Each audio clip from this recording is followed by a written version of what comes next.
and welcome to another episode of the Restaurateur. I'm your host, JD, and if you're new to this channel, please do consider subscribing or giving us a follow depending on where you're watching or listening to this from. So you'll stay up to date with the different business discussions that take place here that you can actually use to improve your own business or your life in general. In the last episode, we talked about how to estimate your capital and a few tips on how you could raise your own capital for your business. In today's episode, I want to touch on something a little more personal to me, and this is about how I got into the food industry. I didn't really know that I had what it took to actually do business in the real world. I was raised in a family where business wasn't really the center of our attention. It wasn't really the place where we got our incomes from. Growing up, like any other kid in the world, I had dreams that changed from time to time. At one point, I wanted to be an airline pilot. I wanted to be an astronaut on the other hand. There were times when I wanted to be a policeman. There were times when I wanted to be a doctor. You name it, I might have actually dreamt of being that profession. I'm not even a product of a business course. That's why it's kind of odd to find me in this situation right now. I finished my degree in Bachelor's of Science in Nursing back in 2010. And just like any other nurse in my generation at that time, the whole plan was to study nursing, finish it, get a license, work a little bit locally, go abroad, save up some money, and invest those savings into something worthwhile.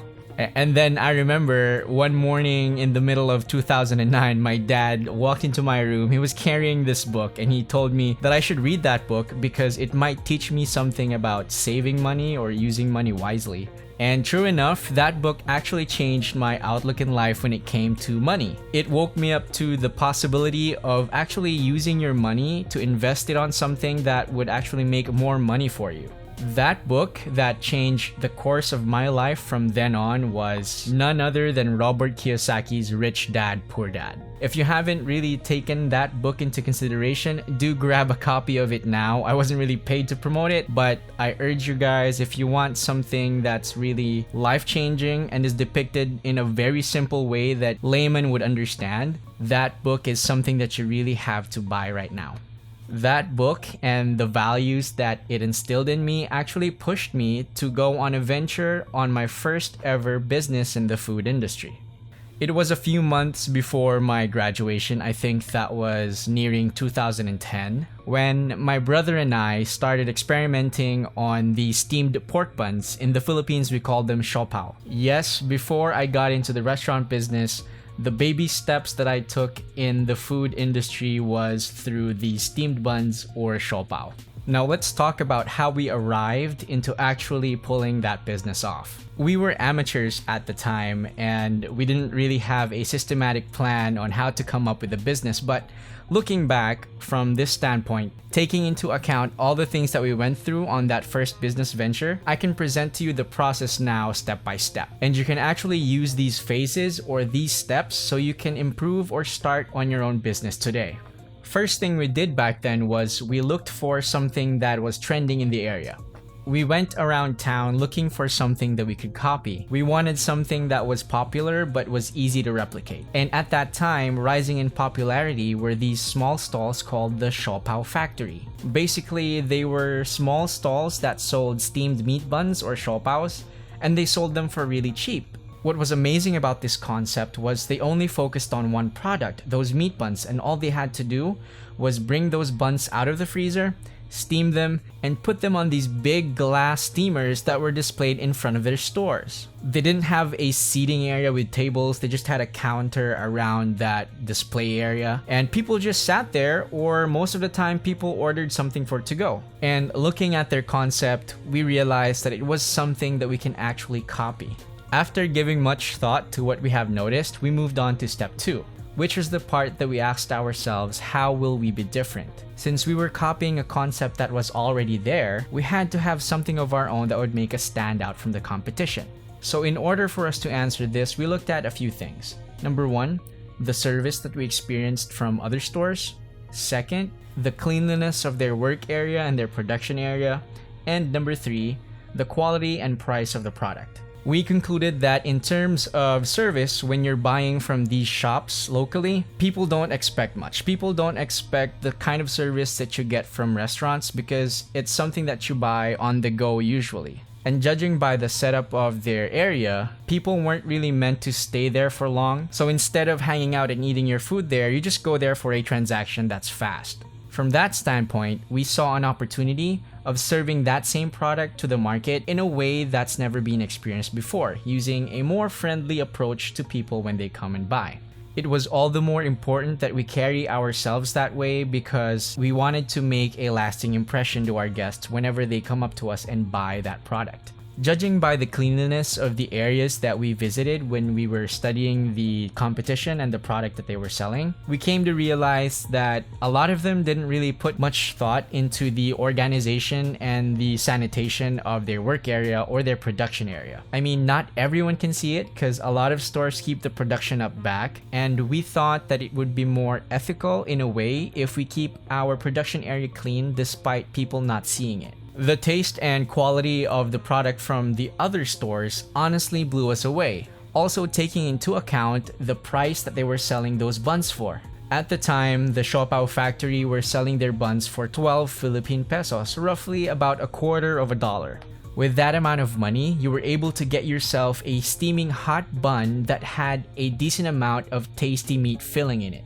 I didn't have any experience making any meat buns back then, so I wasn't really banking on making something that was out of the ordinary. And besides, especially here in the Philippines, when you talk about the steamed meat buns or the siopao, they actually taste very similar no matter where you get them from. At this point, we made up our minds that we only had to create something that tasted familiar and we were good to go.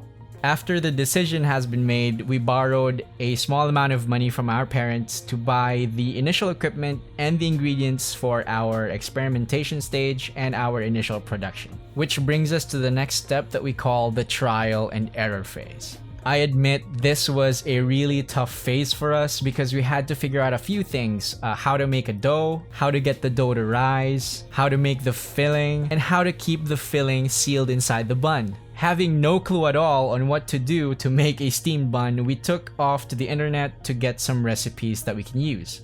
Finding the recipe was difficult. We had to do a lot of trial and error. The filling probably was the easiest part of it all to make because we knew how to cook to taste back then. So as long as it tasted good, we could use that to fill our meat buns. There were also a lot of factors that were affecting how the dough would rise and the quality of the dough after it was steamed. On top of that, we also had to learn how to properly seal the meat filling inside the dough. It got us into a process that required us to fold these little pleats neatly so we could seal the meat filling inside the bun, and was one of the toughest techniques to get down. After weeks of trying and failing and finally coming up with that perfected meat bun, it was time for us to sell it. Now, we couldn't really sell it on the price that could compete with the other stores that were selling them cheaper because at that time, we didn't really have access to cheaper ingredients that we could use and we weren't really into mass production yet. But we did consider getting those things and selling our product lower when the time comes. So what we had to do next was to pilot test the concept to the market. We were living in a subdivision that had a lot of houses in the area. So all we had to do to start was hang a big banner outside our gate that said Siopao for sale. We weren't really expecting much from the community at that time, but we just wanted to try it out in a small scale so we could see how people would react to the product. We entertained customers with the friendly service that we were planning to give to stand out from our competition. We served people something that was at par with the competition, and we took pride in producing those products in a really clean environment. To our surprise, people actually loved it, and during this phase, we actually were conducting another step which we call market observation and business modification. We were listening to what the people were saying about the product and any suggestions that we could use to drive the business forward. One notable suggestion was the introduction of frozen meat buns, which allowed the customers to buy them from us frozen so they can store it at home or somewhere else a little longer. There were also people who expressed their desire to actually have a different flavor of siopao that they've never had before. So based on those two suggestions, among many others, we decided to modify the business model that we had. So aside from selling already cooked meat buns, we also sold frozen buns available anytime, and we introduced new flavors that got our patrons excited. After realizing the potential of selling those frozen meat buns at scale, we actually focused now on selling them wholesale. And we were consistently looking for avenues to extend our reach from the small community that we were in to a wider market outside. So we moved on to the last step, which was expansion. Social media wasn't really a huge thing back then, so we used these local sites where we can post things that we wanted to sell and where other people could post the details of the items that they wanted to buy. Sort of like the Craigslist of the Philippines or Davao City back then. We mainly got our new pool of contacts from there, and we made connections with people who owned shops and were looking for something new that they could sell that could attract people who wanted to buy something on the go. So we arranged meetings where we had taste testing and introduction of our different flavors and our rates, and we closed deals with those shop owners provided that we delivered to them a fixed amount for every week. And just like that, our venture took off from there. That business was by no means a huge business. It was a really small business, to be honest, but it meant so much to us because that was our first venture that taught us about the valuable lessons in business. And it showed us how the principle of making your money work for you actually worked. And yes, we were doing some manual labor in the beginning, but we knew that eventually as the business grew, we had to hire people that we had to train so they do the work there instead of us. This also opened the door for us to get a financing deal from our good friend's father who wanted to expand the operations further. And that opportunity was what led us deeper into the restaurant business. If you're wondering how much it cost us to start things up back in 2009 and 2010, we started off with a capital of 5,000 pesos or roughly around $100. In the beginning, we didn't really buy mixers yet because we knew that we could do it by hand. And then later on, as the business profited, we bought the equipment necessary to produce more at a shorter time. Our computations back then showed that each meat bun costs 7 Philippine pesos or around 13 cents in US dollars. And that was considering all the factors including the labor cost and the raw materials. And then we sold them off to the public for 15 pesos or around $0.25. We started off with a simple idea of making meat buns after looking at what's trending on the market. And then after thinking of ways to make our meat buns or our service different from others, we moved on to borrow some money from our parents so we can move to the trial and error phase. After some pilot testing, people loved the product, they started lining up and giving us suggestions, and using some market observation and business modification, we used their suggestions to push out new products and services like new flavors and frozen goods. And then later on, we started getting bigger until we had the need to expand our market. Now you guys can do this too. You can do some meat buns, or if you have a product that you know you can cook really well, you can actually sell it now online. All it takes for you to get to that big business that you've been dreaming about is a really simple idea.